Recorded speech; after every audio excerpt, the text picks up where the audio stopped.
De l'Évangile de Jésus-Christ selon saint Matthieu, chapitre 24, versets 42 à 51. En ce temps-là, Jésus disait à ses disciples, « Veillez, car vous ne savez pas quel jour votre Seigneur vient. Comprenez-le bien. Si le maître de maison avait su à quelle heure de la nuit le voleur viendrait, il aurait veillé et n'aurait pas laissé percer le mur de sa maison. Tenez-vous donc prêts, vous aussi. C'est à l'heure où vous n'y penserez pas que le Fils de l'homme viendra.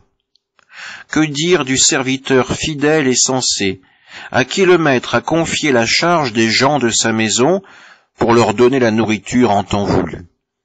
Heureux ce serviteur que son maître, en arrivant, trouvera en train d'agir ainsi. Amen, je vous le déclare, il l'établira sur tous ses biens. Mais si ce mauvais serviteur se dit en lui-même, « Mon maître tarde », et s'il se met à frapper ses compagnons, s'il boit et mange avec les ivrognes, alors quand le maître viendra, le jour où son serviteur ne s'y attend pas, et à l'heure qu'il ne connaît pas, il l'écartera et lui fera partager le sort des hypocrites. Là, il y aura des pleurs et des grincements de dents. Acclamons la parole de Dieu. Encore une fois, Jésus nous invite à être fidèles. Fidèles tout d'abord à la confiance que Dieu nous fait en nous donnant sa parole, en nous confiant son évangile, en nous permettant par les sacrements d'entrer dans le salut de Dieu.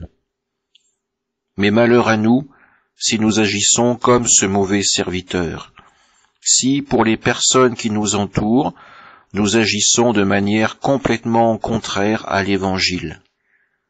Aller à la messe le dimanche et vivre comme un païen le reste de la semaine ne nous aidera pas à entrer dans le royaume de Dieu. Et pire, cela n'aidera pas ceux qui nous entourent à comprendre la beauté de l'alliance avec Dieu. Il nous faut avoir une cohérence dans notre vie, vivre et annoncer l'Évangile, mais le faire en vérité, avec sincérité, avec joie. C'est à cette seule condition que nous pourrons être de bons serviteurs, à la fois pour le Seigneur, mais aussi pour ceux qu'il mettra sur notre chemin. Amen.